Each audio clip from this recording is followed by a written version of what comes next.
look at another reason that we should pursue contentment.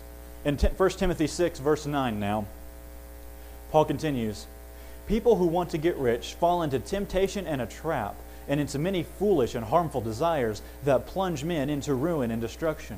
For the love of money is the root of all kinds of evil."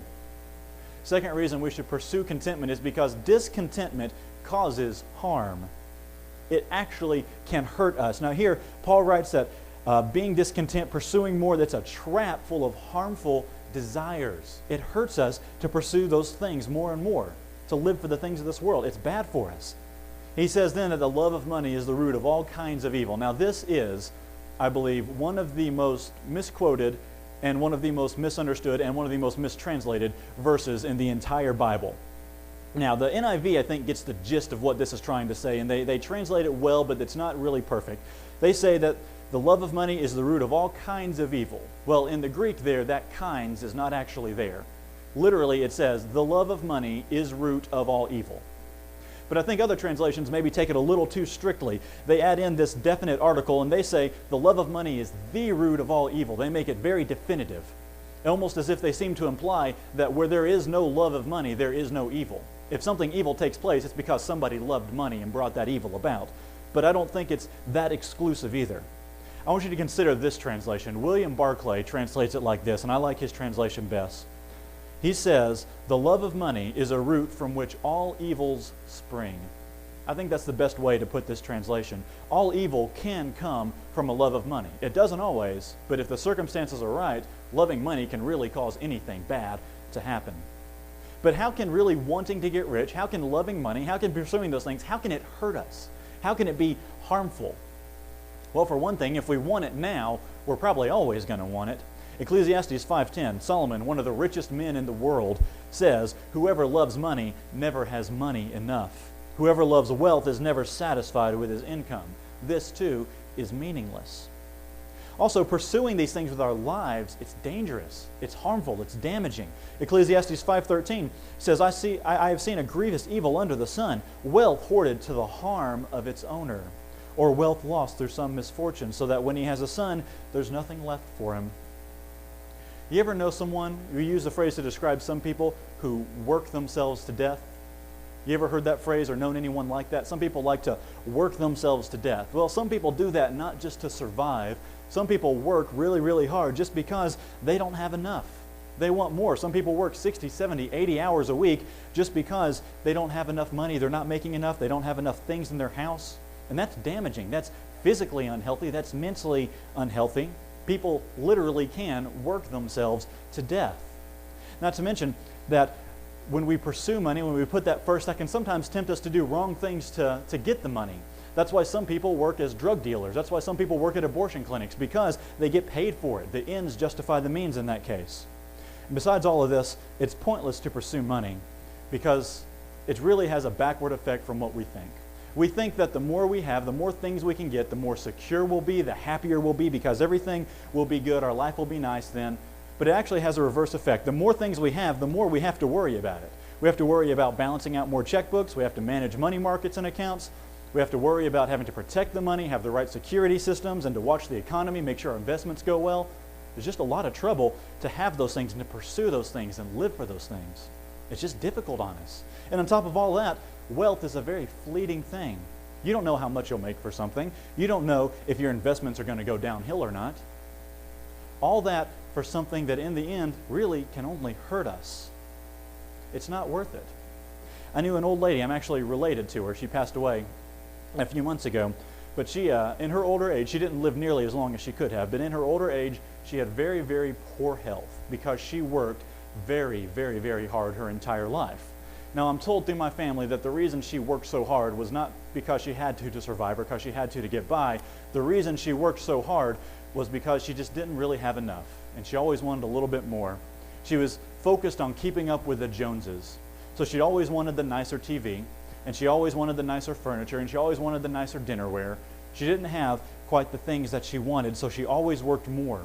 And the result was she died earlier than what she could have, and in her older age, she was in very, very poor health. All she could do was prop up and look at the TV.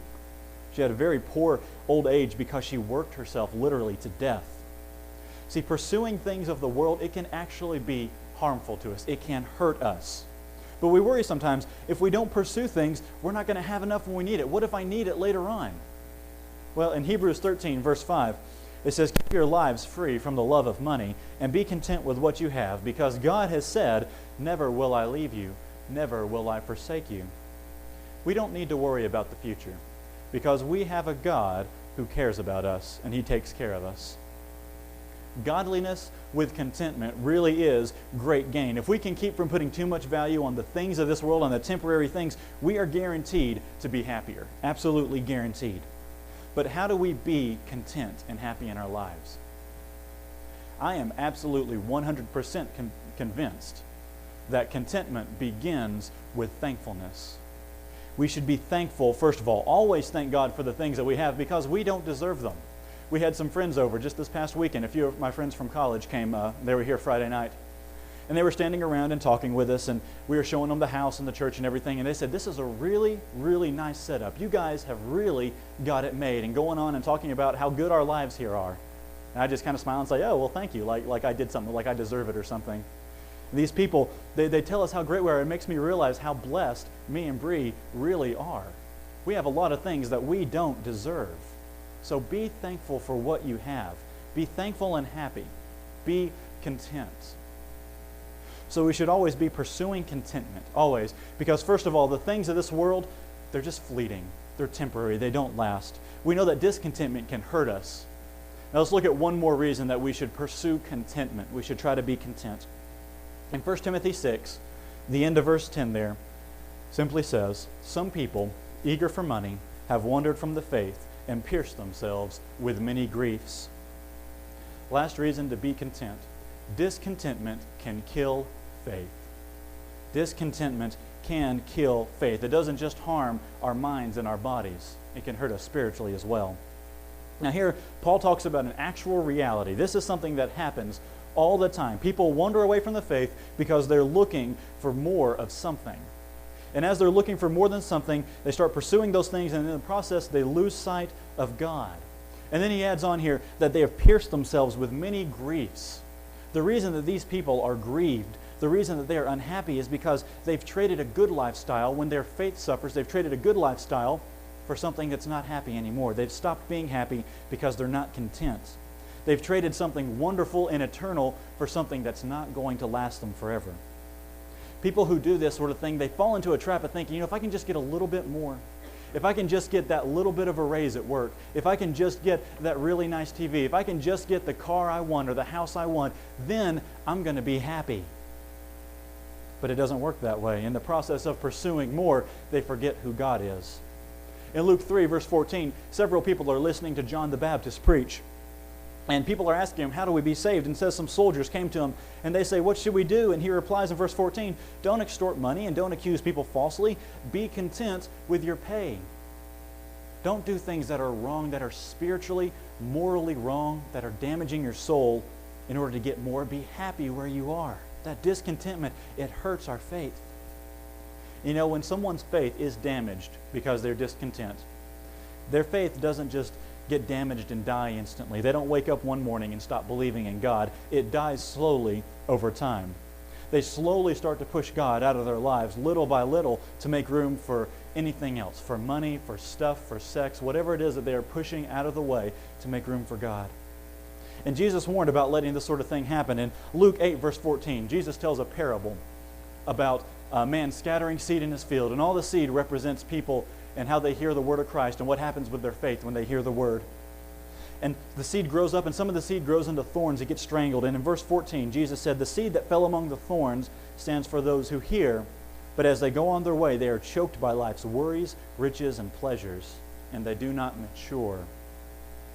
The people are so focused on the things of this world that they lose sight of God and they can't mature. Their faith suffers. See, discontentment, if I may use this analogy, discontentment is like a boa constrictor on our faith. You see, when a boa constrictor kills its prey, even though it's a massive snake, it's very, very strong. It could snap anything in two if it wanted. It doesn't just wrap around its enemy and then kill it instantly. It wraps around, and every time its prey takes a breath, it gets a little bit tighter and a little bit tighter so they can just breathe that much less the next time. and it slowly strangles it to death. Discontentment is a boa constrictor on our faith. It can slowly strangle it. So protect your faith. Don't let our desires strangle our faith to death. Be content no matter what. In Philippians 4, verse 12, Paul writes, I know what it is to be in need, and I know what it is to have plenty. I've learned the secret of being content in any and every situation, whether well-fed or hungry, whether living in plenty or in want. Be content. But how do we be content? What does it take to have that contentment? Well, we certainly don't get it by getting more things. That's not going to satisfy our desires. Epicurus said contentment is not adding to possessions, but taking from desires. To be content and live contently, we have to stop living for the desires of this world. And in contrast, we should start living for God. To be happy, we have to be content. So be thankful. Stop living for the things of this world. Start living for the eternal. Start living your life for Christ. That's how to be content. You see, contentment does not come natural to us, but it brings us all the happiness in the world. Because, quite frankly, you're never going to be happy until you have enough. And you'll never have enough until you're content with what you have. If we're trying to live for God, we're going to be happier because contentment accompanies godliness. Be content because the things of this world are temporary. That discontentment, it can hurt us, it can harm us, and it can even kill our faith.